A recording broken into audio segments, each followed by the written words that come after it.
ভালোবাসি আমি হাসি হাসি পরব ফাঁসি দেখবে ভারতবাসী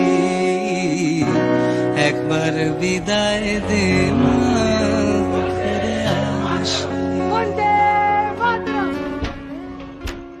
नमस्कार, स्वागत है आपका हमारे इस चैनल पर एक बार फिर से। आज हम अपने वीडियो में एक ऐसे महान व्यक्तित्व के क्रांतिकारी की बात करेंगे। अगर दुनिया ग्लोबल वार्मिंग से बच भी जाए फिर भी हम उनके इस दिए गए बलिदान को नहीं भुला सकते हैं। 11 अगस्त 1908 ईस्वी को खुदीराम बोस नामक एक क्रांतिकारी ने बलिदान दिया इस देश की आज़ादी के लिए। आज खुदीराम बोस वो लड़का, मात्र 18 साल का लड़का, जिसने अंग्रेजी सरकार की हुकूमत को हिला कर रख दिया। अगर हम 18 साल बोलते हैं तो हमारे जहन में एक ख्याल आता है, एक ख्वाब आता है कि हम इस उम्र में क्या कर रहे थे। आजकल के लड़के कुछ 18 साल के होंगे, कुछ हैं, कुछ 18 साल की उम्र पार कर चुके होंगे, लेकिन अधिकतर लड़के, अमूमन लड़के इस उम्र में नौकरी और पढ़ाई की तरफ ध्यान देते हैं और अक्सर इसी के युवा बोन में लगे रहते हैं। ये आजकल की युवा की एक कारतुकानी है।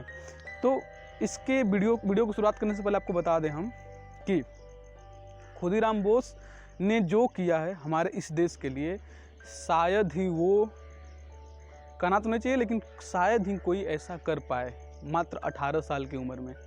हमारे देश का प्रथम स्वतंत्रता संग्राम सेनानी जिसे फांसी दिया गया वो हैं खुदीराम बोस, और वो एक युवा लड़के। चलिए शुरू करते हैं वीडियो को। तो खुदीराम बोस का जन्म बंगाल के मेदिनीपुर ज़िले में त्रिलोकीनाथ बोस और प्रियदर्शनी देवी के घर पैदा हुए। लड़का पैदा हुआ त्रिलोकीनाथ बोस के घर पे, तो वो बहुत चिंतित हुए। आखिर चिंतित क्यों थे? तो चिंतित इसलिए थे क्योंकि इससे पहले जितने भी लड़के या लड़कियां हुई थी उनकी, वो सारे के सारे अल्प समय में ही मर गए थे। तो ये भी पैदा हुए, तो त्रिलोकीनाथ बोस को चिंता हुआ कि ये भी लड़का मेरा ज़्यादा दिन तक नहीं जिंदा रहेगा, ये भी मर जाएगा। तो उस समय वहाँ पर एक टोटका होता है, टोटका हर एक जगह होता है, भारत के लगभग सभी राज्यों में ये टोटका शब्द प्रचलित है, आप जानते होंगे। तो वहाँ पर एक टोटका किए उन्होंने त्रिलोकीनाथ बसु ने अपने बेटे को, अपनी बहन को 2 मुट्ठी चावल के एवज में बेच दिए। सही का नहीं बेचे, वो टोटका किए, बेच दिए वहाँ पर। तो गांव में चावल को खुदी कहा जाता था, उस समय भी, आज भी कहा जाता है। तो उस टोटके से इनका नाम पड़ गया खुदीराम। यहाँ से वो स्टार्ट हो गया उनके जीवन की कहानी। और वो 9 साल की उम्र में अपना पढ़ाई छोड़ करके, 9 कक्षा 9वीं के बाद अपना पढ़ाई छोड़ दिए और एक अनुशीलन समिति नामक एक क्रांतिकारी संगठन था, उसमें वो शामिल हो गए। और पहली बार वो 15 साल की उम्र में गिरफ्तार हुए थे। क्यों? अंग्रेजी सरकार के खिलाफ पर्चा छापने के जुर्म में। उस समय वहाँ का सिविल जज हुआ करता था डगलस किंग्सफोर्ड। तो डगलस किंग्सफोर्ड इतना क्रूर एक अधिकारी था कि वो अगर एक मामूली सज़ा भी होती थी भारतीयों की, तो कम से कम 45 से 50 कोड़े मारने की सज़ा देता था। इतना क्रूर था वो, भारतीयों से इतना नफरत करता था। तो अनुशीलन समिति ने यह योजना बनाई कि हम डगलस किंग्सफोर्ड को मार देंगे। योजना बनाई और पहली प्रयास में किताब में बम छुपा करके डगलस किंग्सफोर्ड के पास भेजा गया, लेकिन उसने किताब खोली नहीं और पहला प्रयास असफल रहा।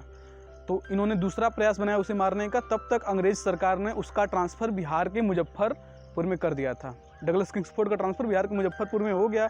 तो अनुशीलन समिति ने योजना बनाया कि इसे बिहार में जा करके मारा जाएगा। तो खुदीराम बोस और प्रफुल्ल कुमार चाकी, ये दोनों लोग अप्रैल 1908 में बिहार के मुजफ्फरपुर के लिए निकल गए। ये दोनों एक युवा लड़के थे, 17 साल, 18 साल, 22 साल, 25 साल के लड़के।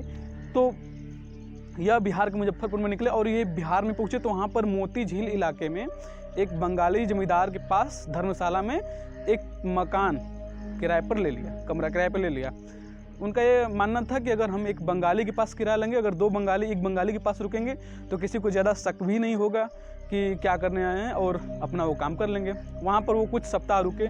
उन्होंने डगलस किंग्सफोर्ड की जीवनचर्या, दिनचर्या, वहाँ पर उसकी कुछ रेकी की, उनके कुछ दिनचर्या को पता लगाया उन्होंने और तय किया कि 30 अप्रैल 1908 को अपनी योजना को अंजाम दिया जाएगा। 30 अप्रैल 1908 की शाम डगलस किंग्सफोर्ड के घर के बाहर ये दोनों लड़के पहुँचे। वहाँ पर जो गार्ड था तो उसने मना किया कि आगे मत जाओ या रुको, लेकिन इन्होंने ध्यान नहीं दिया। तो गार्ड ने भी ध्यान नहीं दिया कि ये 18 साल 20 साल के लड़के क्या करेंगे, और वो छोड़ दिया। वहाँ पर एक बरगद का पेड़ था, उसी के पास ये दोनों लोग बैठ गए। उसी दिन उसी शाम वहाँ के लोकल बैरिस्टर ट्विंकल कैनेडी के परिवार भी वहाँ अपने परिवार के साथ ट्विंकल कैनेडी आए थे। डगलस किंग्सफोर्ड और ट्विंकल कैनेडी के परिवार लगभग रात 8 बजे तक ताश खेले। उसके बाद वो दोनों लोग घर से बाहर निकले और इधर योजना तैयार था। इधर खुदीराम बोस दौड़ते हुए आए और जो बाहर बग्गी लगी थी, जिस बग्गी में डगलस किंग्सफोर्ड और ट्विंकल कैनेडी के परिवार बैठे थे, 4-5 बग्गी लाइन से लगी थी। तो खुदीराम बोस ने एक बम फेंका और एक बग्गी जल गई और वो तुरंत वो लोग भागे वहाँ से। खुदीराम बोस ने सोचा कि हम लोग डगलस किंग्सफोर्ड को मार दिए हैं। अब क्या हुआ कि डगलस किंग्सफोर्ड नहीं मरा था, वो जो ट्विंकल कैनेडी की पत्नी और बेटी थी सबसे आगे वाली बोगी में बैठी थी, और ये जो बम गिरा था वो सबसे आगे वाली बोगी में गिरा था। तो वो लोग मर गए थे और ये दोनों लोग जान बचाकर भागे वहाँ से। जान तो कफन बांध के आए थे, जान क्या बचाया, लेकिन वहाँ से भाग गए वो लोग। युवा लड़के थे और शहर में उस समय अंग्रेजी अधिकारी मुनादी करवा दिए कि इसको पकड़े। 2 बंगाली लड़के भागे हैं और इनको जो भी पकड़ेगा उसे 5,000 रुपये का इनाम दिया जाएगा। और उस समय 5,000 रुपये लगभग आज के समय काल में 10 लाख से 20 लाख के दायरे में आता है। तो बहुत बड़ी रकम थी और किसी का भी ईमान डोल सकता था 5,000 रुपये के लिए। तो वे दोनों लोग वहाँ से भागे। लेकिन भारत के क्रांतिकारियों और चादरों की ऐसी दुश्मनी रही कि काकोरी कांड में भी चादर छूट गया था सभी क्रांतिकारियों का, और उस चादर के द्वारा ये सभी क्रांतिकारी पकड़े गए। और यहाँ पर भी चूंकि दोनों युवा लड़के थे तो बरगद के पेड़ के पास जहाँ बैठे थे वहाँ पर उनके चादर और चप्पल छूट गए। चादर पर बंगाली दर्जी का नाम लिखा था। चादर के माध्यम से लगा खोजबीन शुरू होने। अब ये दोनों लोग भागे तो दोनों लोग सोचे कि अगर 2 बंगाली लड़कों की खोज हो रही है, अगर दोनों लोग साथ भागे तो पकड़े जाएंगे। इसीलिए दोनों लोग ने निश्चय किया कि हम लोग अलग अलग दिशा में भागेंगे। तो प्रफुल्ल कुमार चाकी 1 मई 1908 को समस्तीपुर स्टेशन पहुंचे और वहाँ पर ट्रेन में बैठ गए। उसी ट्रेन में एक नंदलाल बनर्जी नाम का बंगाली दरोगा सफ़र कर रहा था। उसने प्रफुल्ल कुमार चाकी जी से इनका नाम पूछा तो इन्होंने अपना नाम दिनेश चंद्र रे बताया और पहचान छुपाने के लिए नए नए कपड़े जूते ले लिए। लेकिन नंदलाल बनर्जी को शक हुआ कि एक बंगाली लड़का नया नया कपड़ा में, वो भी युवा लड़का 20 साल का, इधर कहाँ से जा रहा है, और कुछ घबराहट इनके चेहरे पर थी। तो अगले स्टेशन पर उसने सूचना दे दी और अगले स्टेशन पर पुलिस अधिकारी आए सब, और वहाँ पर प्रफुल्ल कुमार चाकी को गिरफ्तार कर लिया गया।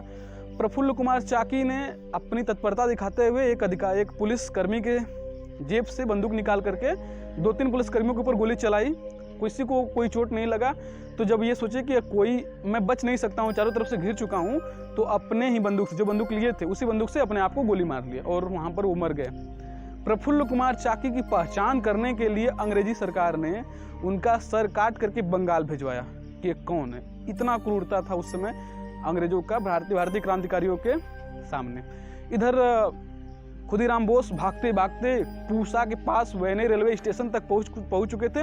वे लगभग 30 किलोमीटर पैदल दौड़ते हुए भागते हुए चले जा रहे थे। इतने थक गए थे कि पूसा के वैने रेलवे स्टेशन के पास वो पानी पीने के लिए नल के पास गए। तभी वहाँ पर चूँकि ऐलान हो चुका था सभी पूरे बिहार में, और वहाँ पर एक अधिकारी आया और चारों तरफ से उन्हें घेर लिए। वहाँ पर उन्हें गिरफ्तार कर लिया गया और गिरफ्तार करके उन्हें समस्तीपुर स्टेशन पर ले जाया गया।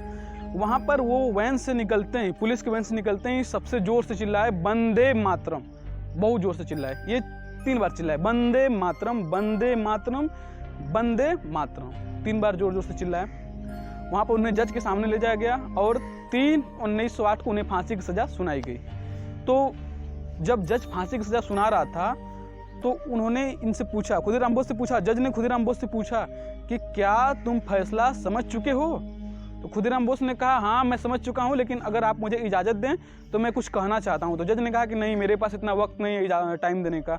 लेकिन उन्होंने कहा कि अगर आप कहें तो मैं बता सकता हूँ कि बम कैसे बनाया हूँ। अब आप ये सोचिए कि उनके सामने मौत खड़ी है, लेकिन उनको ये चिंता थी कि ये जो बम बनाने का तरीका ये ज़्यादा से ज़्यादा लोगों के पास पहुँचा दिया जाए, क्योंकि प्रेस मीडिया भी वहाँ पर कवर करने आए थे, उस घटना को कवर करने आए थे। तो वो सोच रहे थे कि बहुत ज़्यादा से ज़्यादा लोगों के पास ये बम बनाने की जानकारी पहुंच जाए। अब सोच लीजिए कितने बड़े, कितने महान क्रांतिकारी थे। कुछ लोग बताते हैं कि जब उनका 11 अगस्त 1908 की सुबह जब जेलर उनके पास गया और उनसे उनका आखिरी इच्छा पूछा तो मौत से इतना बेतकल्लुफी थी कि वहाँ पर भी वो जेलर के साथ मस्खरी करने से नहीं चुके और वहाँ पर भी वो बोले कि मुझे एक आम चाहिए खाने के लिए। जेलर बोला ठीक है, उन्हें आम ला के दे दिया गया। लगभग कुछ घंटे बाद जेलर वापस आया तो देखा कि आम तो जस के तस रखे हुए हैं। तो उसने बोला कि जब आपको आम खाने नहीं थे तो आप आम मंगाए क्यों? तो उन्होंने पूछा कि मैंने तो आम खा लिए। अब जेलर ने पूछा कि ये क्या बदतमीजी है? तो बोला कि देख लीजिए आप, खुदीराम बोस बोले कि देख लीजिए आप। तो इस तरीके से आम की गुठलियों को आम से बाहर निकाला गया था कि वो साबुत जना रहा था कि आम उसी तरह से पड़ा हुआ है। और यह देखते ही जब जेलर गया आम देखने के लिए, वो खिलखिलाकर हंस पड़े। खुदीराम बोस इतना बेतकल्लुफी थी। खुदीराम बोस के वकील ने कहा कि घबराइए मत, हम आपको कुछ तरीके से निकाल लेंगे बाहर। तो उन्होंने कहा कि पहले के समय में राजपूत रानियां जौहर करती थी और आज के समय में भी मैं अपना बलिदान दे दूंगा, हंसते हंसते फांसी पर चढ़ जाऊंगा, आप जरा भी चिंता मत करिए। और इस तरह से 11 अगस्त 1908 की शाम उन्हें फांसी दे दी गई। जब उन्हें फांसी दी गई तो उसकी सुबह पेपर में खबर निकला था, वो कुछ इस प्रकार था कि खुदीराम की अस्थियां और चूड़ लेने के लिए लोग चांदी के डिब्बे, हाथी के दांत, पीतल के डिब्बे, लोहे के डिब्बे में लड़ रहे थे। हजारों स्त्रियां पुरुष उनकी भस्म चूड़ को लेने के लिए। भगवान इस पुण्यात्मा को शांति प्रदान करे। यह खबर उस समय था और उस समय के लड़के और आदमी सोचने लगे कि एक 18 साल का लड़का जब ये कर सकता है तो हम क्यों नहीं। 1857 के बाद या फिर एक बार क्रांतिकारी का बचपना का मन उठा जागने का। चंद्रशेखर आज़ाद, भगत सिंह के भी प्रेरणा वही थे, खुदीराम बोस जी। उस समय हमारे भारत देश के लड़के धोती के बॉर्डर पर खुदीराम बोस लिखवा के चला करते थे और कहते थे कि हंसी हंसी विदाई दे माँ घूरे आसी, हंसी हंसी विदाई दे माँ घूरे आसी, पोरबो फांसी देखबे भारतवासी। अर्थात ए माँ मुझे विदा करो, मैं जल्द आऊँगा और मैं फांसी पर चढ़ूंगा हंसते हंसते और भारतवासी मुझे देखेंगे। यह कहानी थी। इस कहानी से हमें यह पता चलता है, कहानी का इस प्रेरणा से हमें यह पता चलता है जीवनी से कि खुदीराम बोस क्या महान क्रांतिकारी बनने की प्रयास नहीं कर रहे थे? बने भी। खुदीराम बोस क्या करना चाहते थे? तो इसका उत्तर हमारे भविष्य पुराण के एक क्वेश्चन में है। भविष्य पुराण में एक प्रश्न पूछा गया है। ऋषि वत्सकल जी ने पूछा, वत्सकल नाम के एक ऋषि थे, उन्होंने पूछा है नारद जी से कि मैं कौन हूँ? तो नारद जी ने बोला है, मैं अंदर से कौन हूँ यह मेरी पहचान नहीं है। मैं क्या कर रहा हूँ, मैं क्या करूँगा और उससे क्या होगा भविष्य में, पृथ्वी में, दुनिया में, हमारे इस विश्व में, यह मेरी पहचान बताएगी। अर्थात मैं कौन हूँ, यह मेरा नाम हरिओम चौबे नहीं है। मैं क्या कर रहा हूँ वो मेरी पहचान बताएगी। तो यह था एक महान क्रांतिकारी खुदीराम बोस के जीवन के कुछ वो अंश जिसको कि हम जिंदगी भर गाते रहे फिर भी वो कम हैं। तो इस वीडियो को समाप्त करते हैं खुदीराम बोस जी को श्रद्धा सुमन अर्पित करते हुए। आपसे फिर नेक्स्ट वीडियो में इसी तरह मिलेंगे, एक महान क्रांतिकारी या एक महान घटना या इतिहास की कुछ वो घटनाएं जो आप नहीं जानते हो उसके वीडियो के साथ। तो प्लीज़ आप मेरे इस वीडियो को शेयर कर दीजिए और महान क्रांतिकारी खुदीराम बोस जी के लिए तो एक लाइक बनता है प्लीज़, और चैनल को सब्सक्राइब कर लीजिए इसी तरह के वीडियो को देखने के लिए। तब तक के लिए धन्यवाद। जय श्री राम, जय हिंद, भारत माता की जय।